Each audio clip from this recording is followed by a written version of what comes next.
عزیزای آرافودی، یه بار دیگه میخوایم با هم دیگه بریم شمال با یه غذای کاملا گیاهی هم وگان به نام شامی لونگی که مطمئنم اینو نه اسمشو شنیدین و نه خوردین.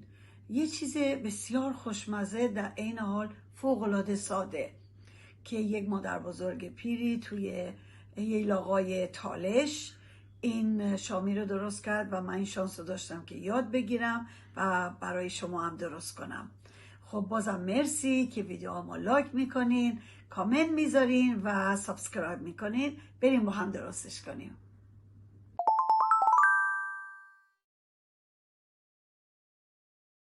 خب عزیزان فودی، برای درست کردن شامی لونگی یه دونه پیاز و من آبشو میگیرم، یک لیوان پر من بهش گردو اضافه میکنم. این برای تقریبا 2 نفره چون مواد اولیش فقط گردوه. هرچی گردو بیشتر بریزین خب مقدار شامی ها بیشتر میشه. 2 قاشق هم رو به انار ترش یا ملس احتیاج دارم که متاسفانه من اینجا رب غلیظ پیدا نکردم. هرچی این رب غلیظ‌تر باشه شامی شما بهتر در میاد. خب یه قاشق هم زردچوبه، نمک، فلفل من بهش اضافه میکنم و هم میزنم و این تمام.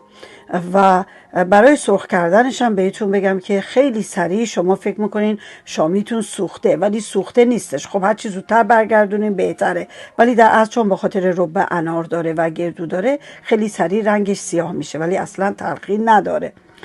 و ممنونم از اون مادر بزرگ 92 ساله پیری که توی تالش گیلان کوههای تالش این شامی خوشمزه رو درست کرد و منم یاد گرفتم و به شما دارم آموزش میدم. مرسی که لایک میکنین و کامنت میذارین. عزیز شامی لونگیمون آماده شد.